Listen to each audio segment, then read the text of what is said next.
O sacerdote perguntou a Estevão: o que essas pessoas estão dizendo é verdade?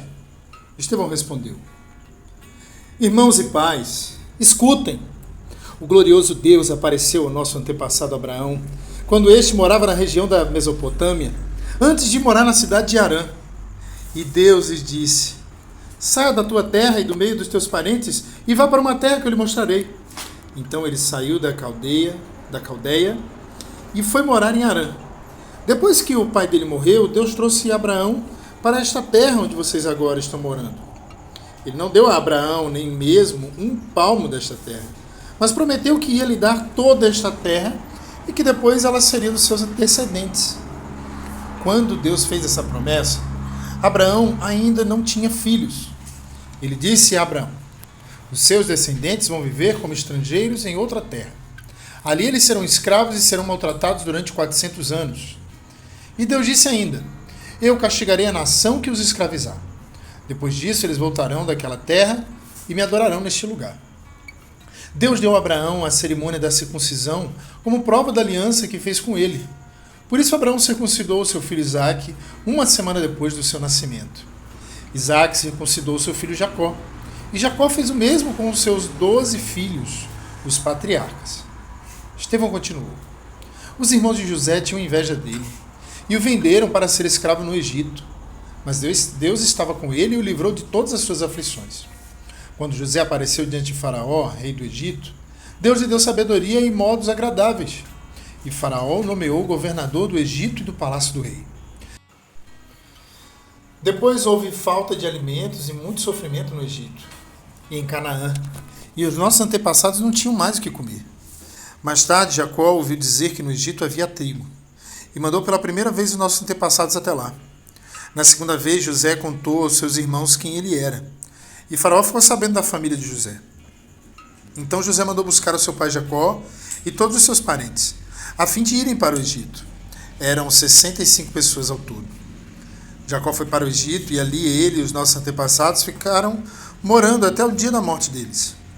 Depois os corpos deles foram trazidos para Siquém e postos no túmulo que Abraão tinha comprado dos descendentes de Amor por um certo preço. Quando estava chegando o tempo de Deus cumprir o juramento que havia feito a Abraão, o nosso povo tinha aumentado muito no Egito. Então o rei, que não sabia nada a respeito de José, começou a governar o Egito. Esse rei enganou e maltratou os nossos antepassados, a ponto de obrigá-los a abandonar as suas próprias criancinhas para que elas morressem. Nesse tempo nasceu Moisés, que era uma linda criança, e durante 3 meses os seus pais cuidaram dele em casa. Mas quando tiveram de abandoná-lo, a filha do rei o adotou e criou como seu próprio filho. E assim ele foi instruído em toda a ciência dos egípcios e se tornou um homem que falava e agia com autoridade. Estevão disse ainda: quando Moisés já estava com 40 anos, resolveu ir ver a sua gente, os israelitas. Ali viu um egípcio maltratando um homem do seu povo. Então defendeu o israelita e o vingou, matando o egípcio. Moisés pensava que os israelitas entenderiam que Deus ia libertá-los por meio dele, mas eles não entenderam.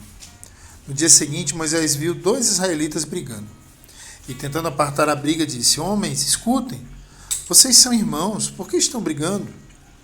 Mas aquele que estava maltratando o outro empurrou Moisés para um lado e disse: quem pôs você como nosso chefe ou nosso juiz?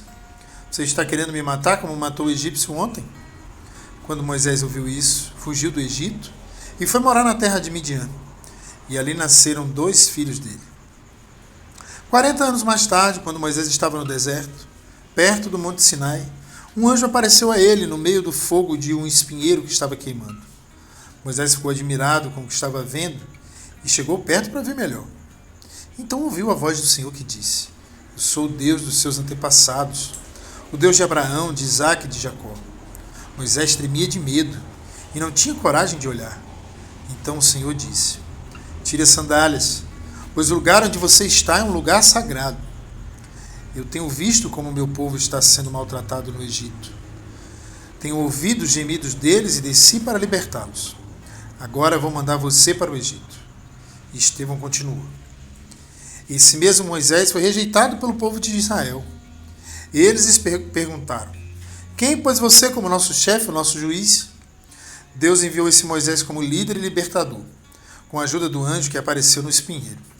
Foi ele quem tirou os israelitas do Egito, fazendo milagres e maravilhas naquela terra e também no Mar Vermelho e no deserto durante 40 anos.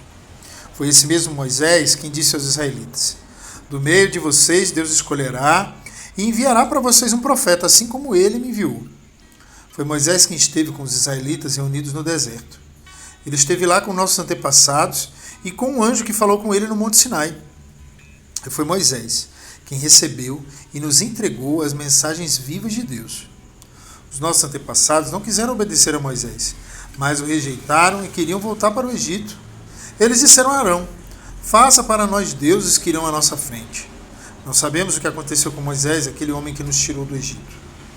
Então fizeram uma imagem em forma de bezerro e mataram animais para oferecer a ela como sacrifício. Depois deram uma festa em honra da imagem que eles mesmos tinham feito. Mas Deus se afastou deles e deixou que adorassem as estrelas do céu, como está escrito no livro dos profetas.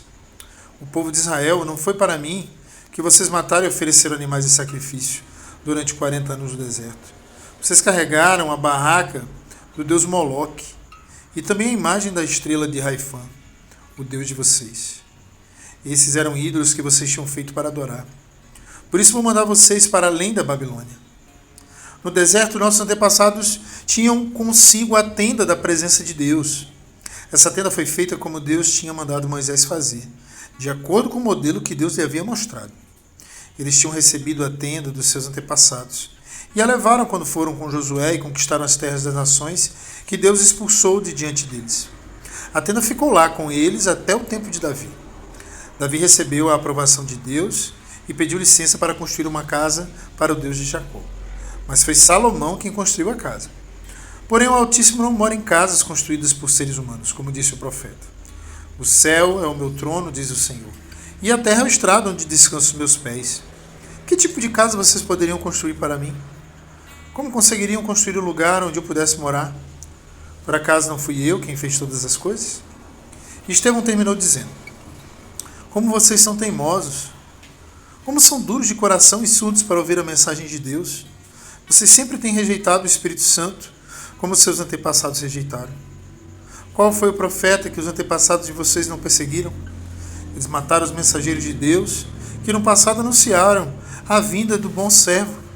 E agora vocês o traíram e o mataram. Vocês receberam a lei por meio de anjos e não têm obedecido a essa lei. Quando os membros do Conselho Superior acabaram de ouvir o que Estevão tinha dito, ficaram furiosos e rangeram os dentes contra ele.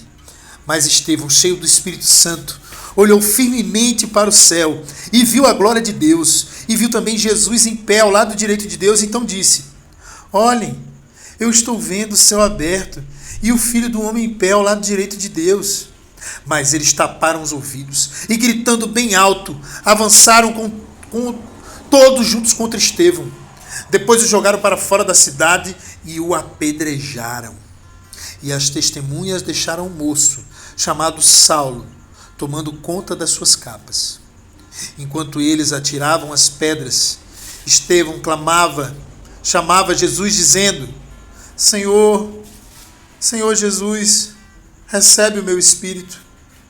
Depois ajoelhou-se e gritou com voz bem forte: Senhor, não condenes esta gente por causa deste pecado. E depois que disse isso, ele morreu. Morreu de verdade? E Saulo aprovou a morte de Estevão. Naquele mesmo dia, a igreja de Jerusalém começou a sofrer uma grande perseguição. E todos os cristãos, menos os apóstolos, foram espalhados pelas regiões da Judéia e da Samaria. Alguns homens religiosos sepultaram Estevão e choraram muito por causa da sua morte. Porém, Saulo se esforçava para acabar com a igreja. Ele ia de casa em casa, arrastava homens e mulheres e os jogava na cadeia. Aqueles que tinham sido espalhados anunciavam o evangelho por toda parte.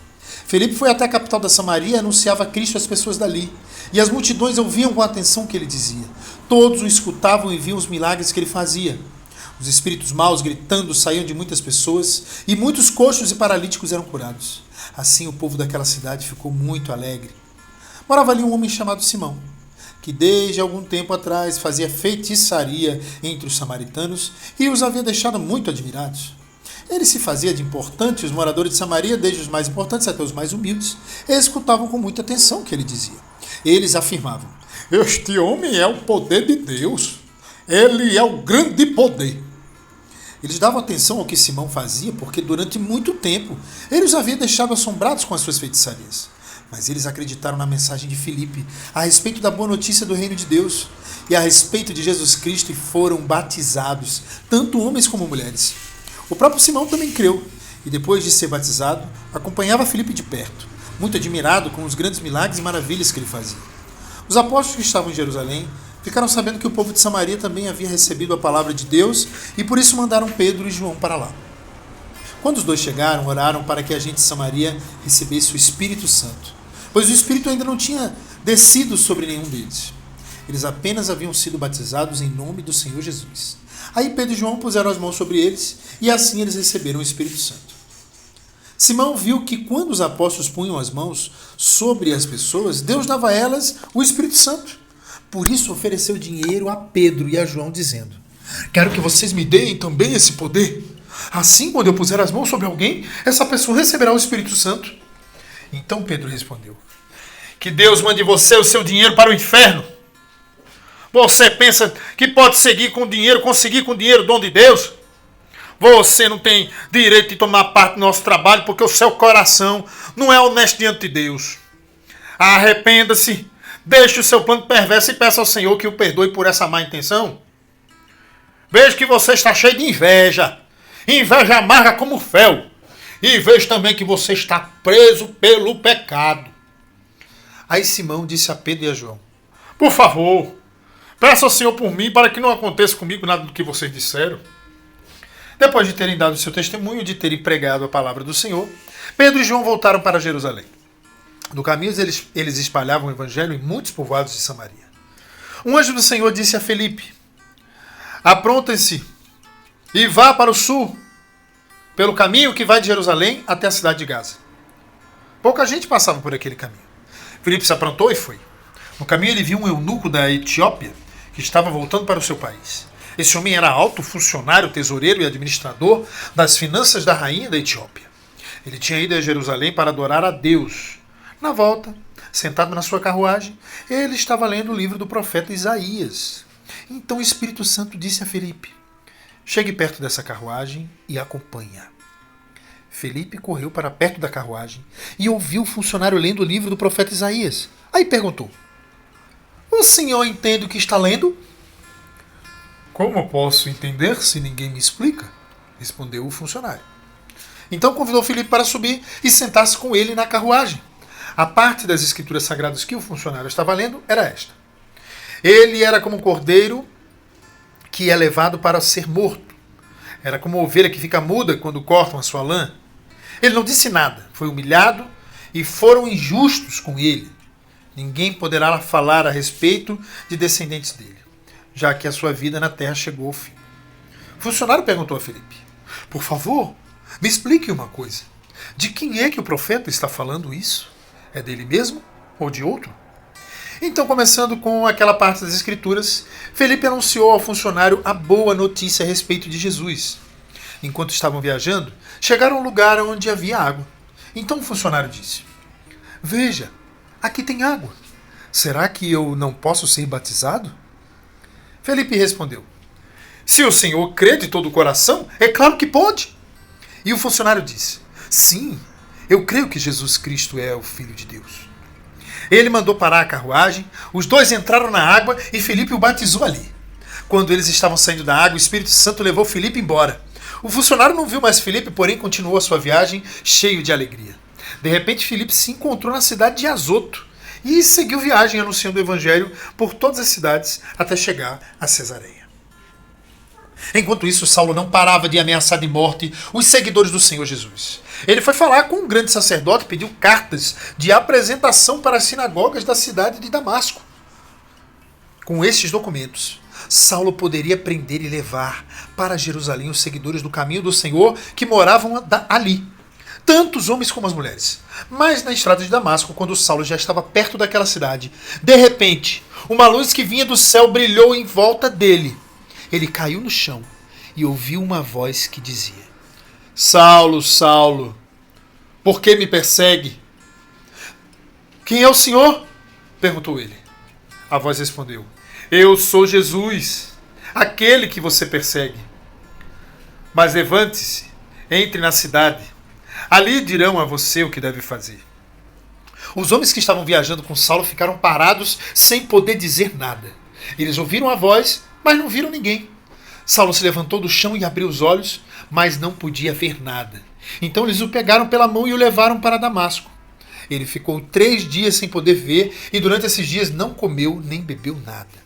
Em Damasco morava um seguidor de Jesus chamado Ananias. Ele teve uma visão e nela apareceu o Senhor chamando: Ananias. Ele respondeu: Aqui estou, Senhor. E o Senhor lhe disse: Apronte-se e vá até a casa de Judas, na rua direita, e procure um homem chamado Saulo, da cidade de Tarso. Ele está orando e teve uma visão. Nela apareceu um homem chamado Ananias, que entrou e pôs as mãos sobre ele, a fim de que ele pudesse ver de novo. Ananias respondeu: Senhor, muita gente tem me falado a respeito desse homem e de todas as maldades que ele fez em Jerusalém com os que creem no Senhor. E agora ele veio aqui a Damasco com autorização do chefe dos sacerdotes para prender todos os que te adoram. Mas o Senhor disse a Ananias: Vá, pois eu escolhi esse homem para trabalhar para mim, a fim de que ele anuncie o meu nome aos não-judeus, aos reis e ao povo de Israel. Eu mesmo vou mostrar a Saulo tudo o que ele terá de sofrer por minha causa. Então Ananias foi, entrou na casa de Judas, pôs as mãos sobre Saulo e disse: Saulo, meu irmão, o Senhor que me mandou aqui é o mesmo Jesus que você viu na estrada de Damasco. Ele me mandou para que você veja de novo e fique cheio do Espírito Santo. No mesmo instante, umas coisas parecidas como escamas caíram dos olhos de Saulo, e ele pôde ver de novo. Ele se levantou e foi batizado. Depois ele comeu alguma coisa e ficou forte como antes. Saulo ficou alguns dias com os seguidores de Jesus em Damasco e começou imediatamente a anunciar Jesus nas sinagogas, dizendo: Jesus é o Filho de Deus! Todos os que ouviam Saulo ficavam admirados e perguntavam: Não é este o homem que em Jerusalém estava matando todos os seguidores de Jesus? Não foi ele que veio aqui para prender e levar essa gente ao chefe dos sacerdotes? Mas as mensagens de Saulo se tornaram cada vez mais poderosas, e as provas que ele apresentava de que Jesus era o Messias eram tão fortes que os judeus que moravam em Damasco não sabiam o que dizer. Muitos dias depois, os judeus de Damasco se reuniram e resolveram matá-lo. Mas Saulo ficou sabendo do plano deles. Eles vigiavam os portões da cidade dia e noite para o matar. Mas certa noite, os seguidores de Saulo o puseram dentro de um cesto e o desceram por uma abertura que havia na muralha da cidade. Saulo foi para Jerusalém e tentou juntar-se aos seguidores de Jesus. Porém, todos tinham medo dele, porque não acreditavam que ele também era seguidor de Jesus. Então Barnabé veio ajudá-lo e o apresentou aos apóstolos. E lhes contou como Saulo tinha visto o Senhor no caminho e como o Senhor havia falado com ele.